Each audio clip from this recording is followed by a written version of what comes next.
Palabras de alegría y esperanza. Es la fiesta del bautismo del Señor del año B. El Evangelio de Marcos, capítulo 1, versículos 7 al 11. Y el comentario es del Padre Fernando Armelini. Un buen domingo para todos. En el 68 después de Cristo, cuando Marcos escribe su Evangelio en Roma, los cristianos de esa comunidad tienen un interrogante. Son cristianos de segunda generación y todavía están traumatizados por la persecución de Nerón que acaba de terminar con la muerte del emperador y se preguntan cómo comenzó su historia como creyentes en Cristo. Es una pregunta que si realmente estamos interesados en nuestra historia también debemos preguntarnos. Y precisamente en la primera página de su Evangelio que se nos propone hoy, Marcos responde y dice: todo comenzó cuando Jesús, después de haber pasado 34 años de su vida en Nazaret, trabajando como carpintero, decidió dejar su pueblo y fue al río Jordán para ser bautizado por Juan. En el mapa que ven al fondo está indicado el trayecto.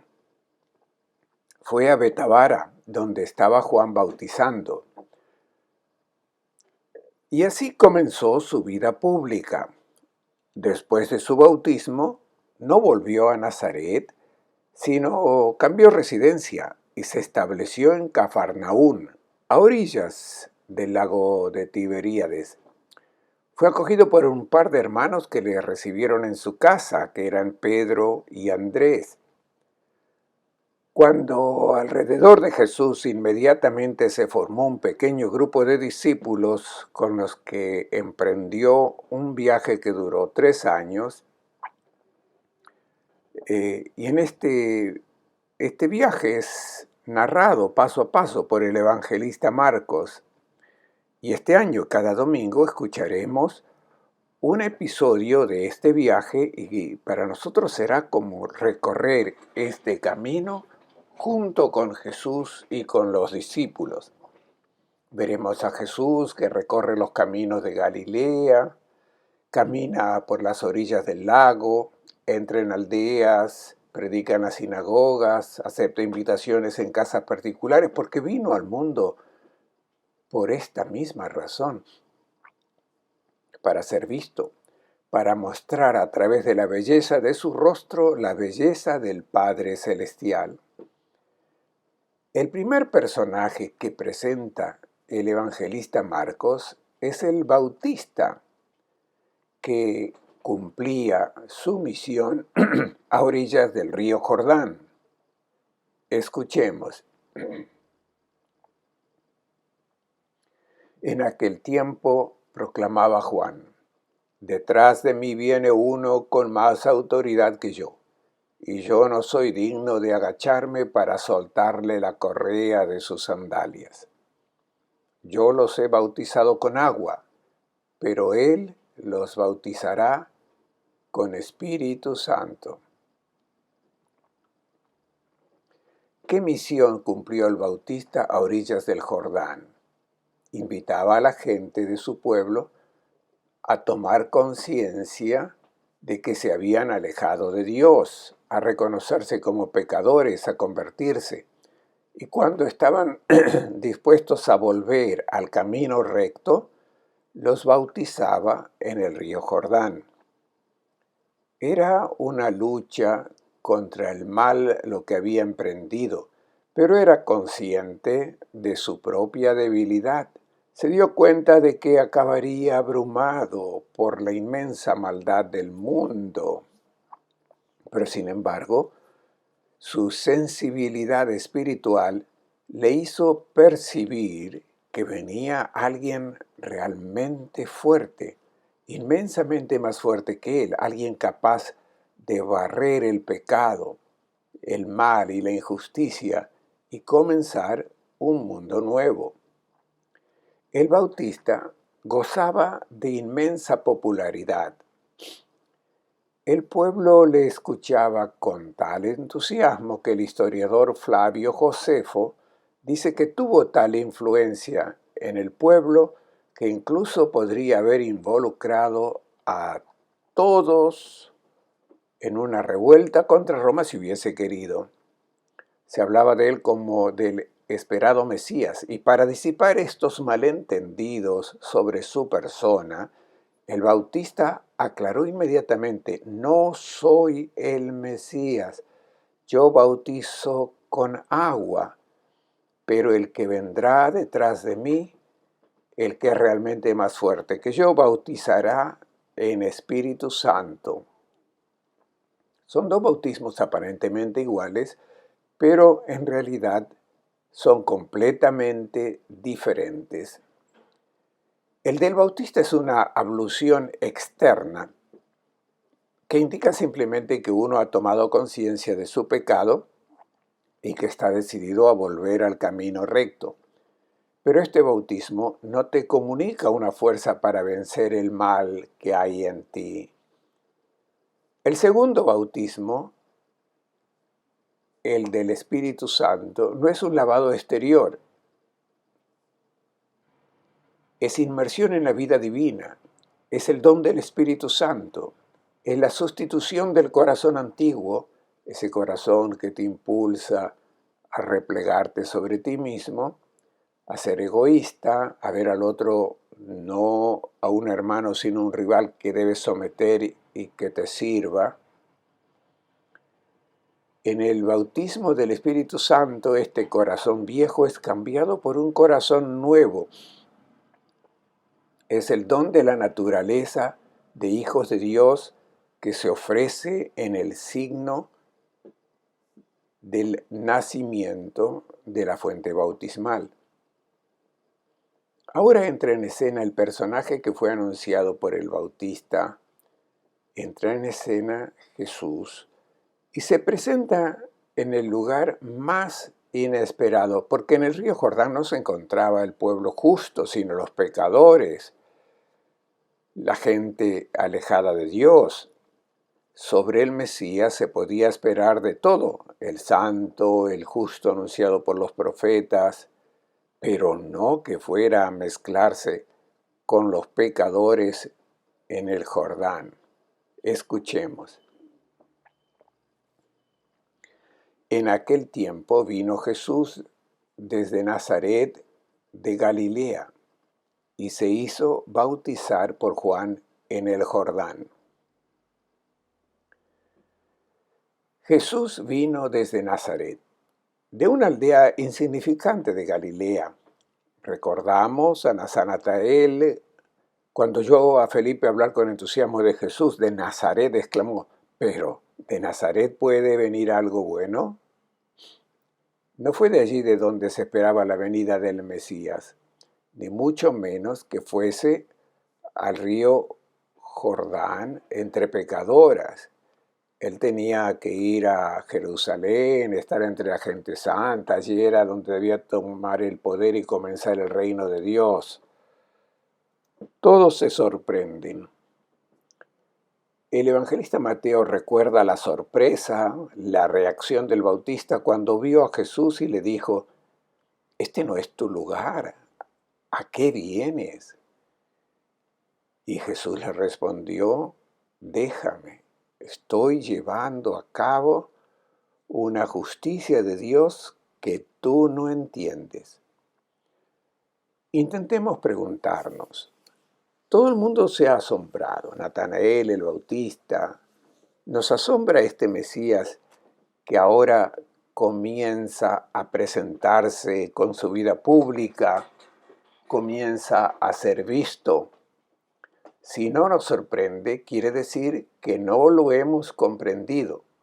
Ellos lo habían entendido y están sorprendidos, desconcertados.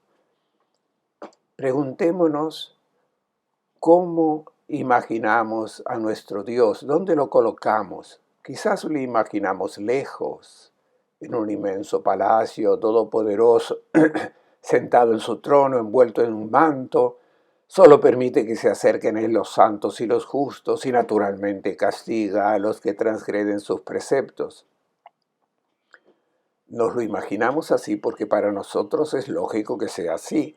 Nos agrada este Dios porque se parece a nosotros, razona igual que nosotros. Ahora, en Jesús de Nazaret viene Dios a hacerse ver y comienzan las sorpresas.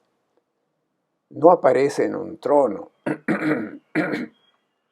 está en el agua, se desnuda, está en medio de gente impura, no condena a los pecadores que tiene a su lado.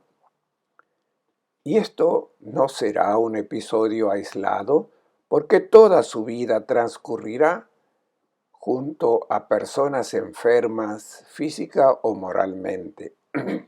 Esta es la humanidad que ha encontrado, la humanidad que Dios ama, y su vida terminará en la cruz, donde se encontrará entre dos criminales.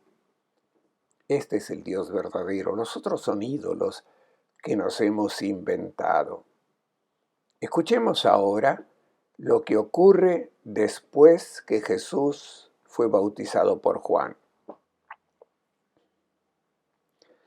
En cuanto salió del agua, vio el cielo abierto. Hemos escuchado la escena del bautismo. Se desarrolló de una manera muy sencilla. Acompañado por el Bautista, Jesús bajó a las aguas del río Jordán y luego salió. Esto es lo que todos los presentes han visto. No vieron nada extraordinario. El evangelista Marco, con 3 imágenes, nos cuenta lo que realmente ocurrió en aquel momento. La primera de estas imágenes, vio el cielo abierto. El verbo griego que se utiliza es skizomai, que es muy fuerte, significa romper, desgarrar.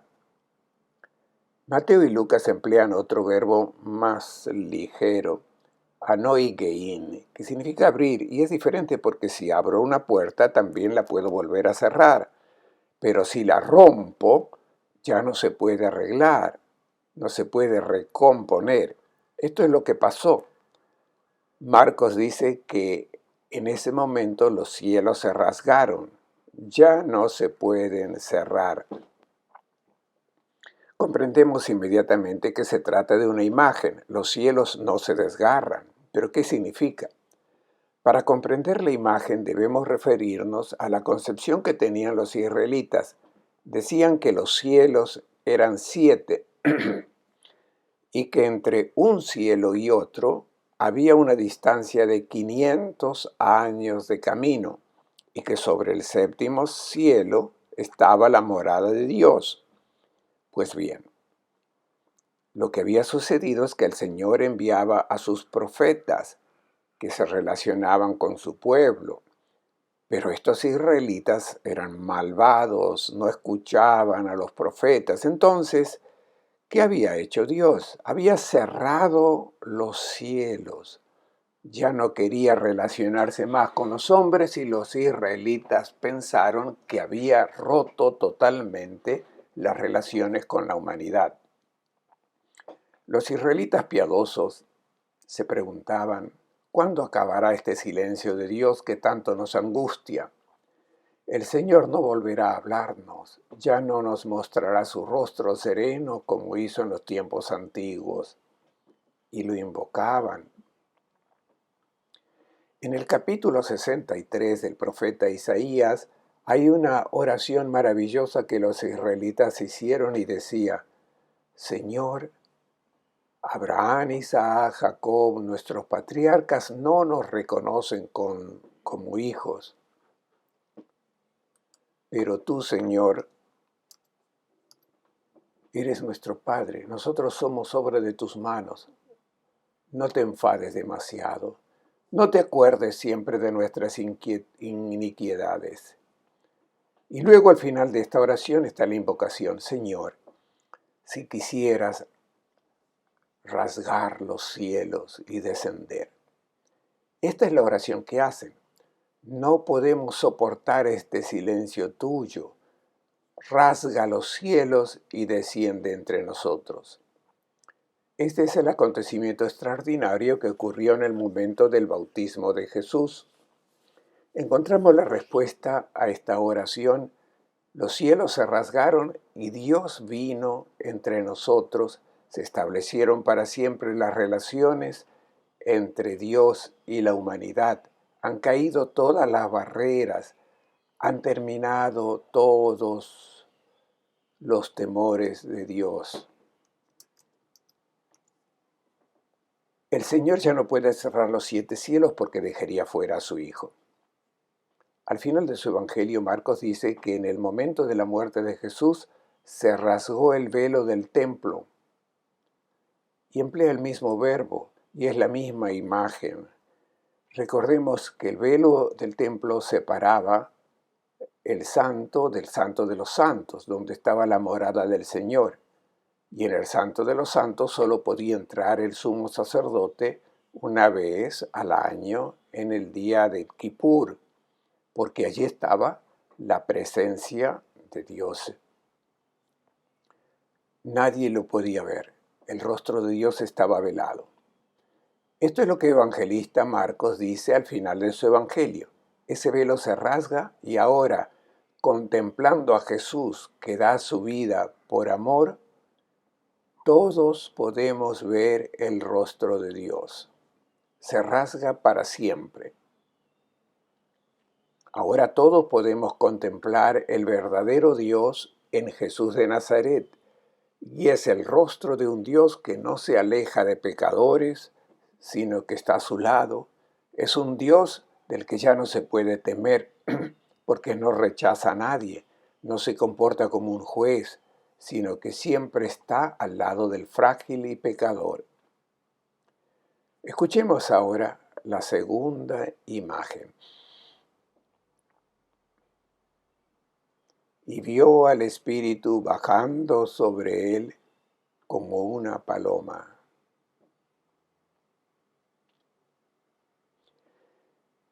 Quien es llamado por Dios para realizar una misión siempre recibe de él la fuerza que le permita llevarla a cabo. Y Jesús tuvo que llevar a cabo la misión más extraordinaria. Por eso el evangelista Marcos señala: en el momento del bautismo se presentó lleno de la fuerza del Espíritu Divino, de su propia naturaleza divina.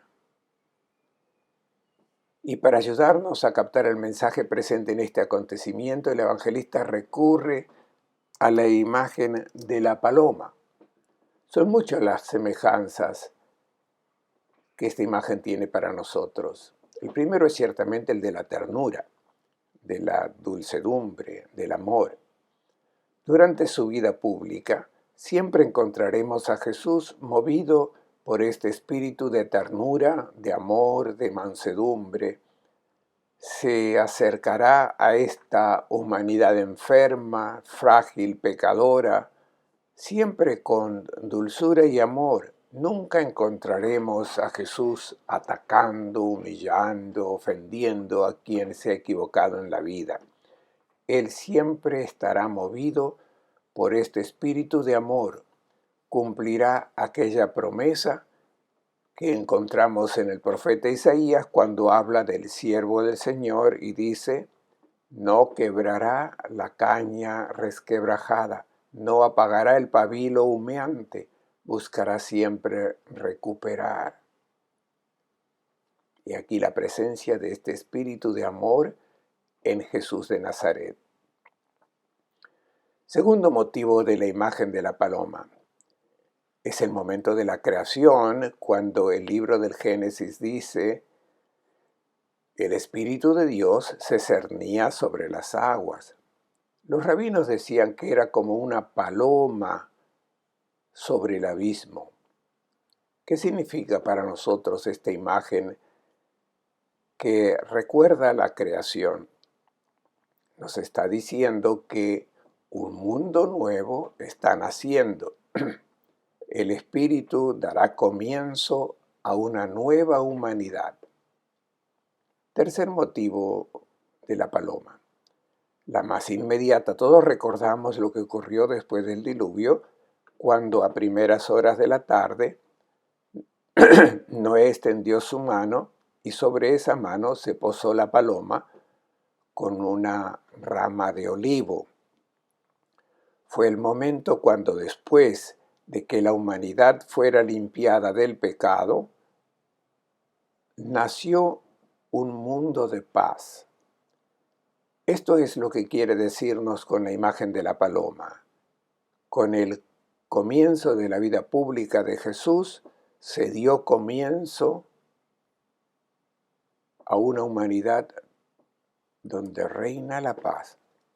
Escuchemos ahora la tercera imagen. Se escuchó una voz del cielo que dijo: Tú eres mi Hijo querido, mi predilecto, en quien me complazco.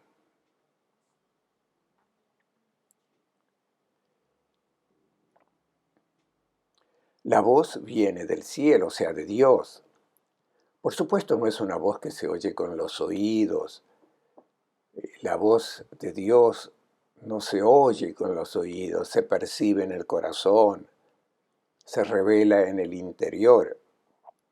La expresión voz del cielo era una imagen muy conocida en la época de Jesús. Los rabinos la empleaban continuamente cuando querían atribuir a Dios una determinada afirmación. Por ejemplo, si dos rabinos discutían sobre la interpretación de un texto sagrado, digamos el rabino Hillel y el rabino Shammai, que eran los más famosos en la época de Jesús, en un cierto momento se daban cuenta de que la interpretación correcta, la que reflejaba el pensamiento de Dios, era la de Hillel. Entonces decían: se oyó una voz del cielo que decía que la interpretación correcta, la que reflejaba el pensamiento de Dios, era la de Hillel. En nuestro pasaje, esta voz del cielo es para decirnos lo que Dios piensa de Jesús. Sabemos lo que los hombres pensaban de Jesús. ¿Está Dios de acuerdo con el juicio dado por los hombres? ¿Fue Jesús un vencedor o un perdedor? Marcos escribe después de la Pascua y tiene que responder a una pregunta que se hacen los discípulos de las comunidades cristianas, que decían: nuestro maestro fue condenado como blasfemo por los garantes de la pureza de la fe de Israel. Al parecer fue un paria, un abandonado por Dios. La pregunta inquietante era si Dios compartía este juicio, si estaba de acuerdo con lo que los hombres pensaban de Jesús.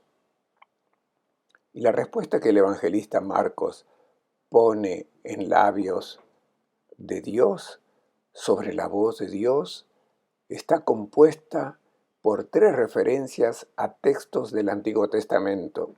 El primero: tú eres mi hijo. Esto dice la voz del cielo.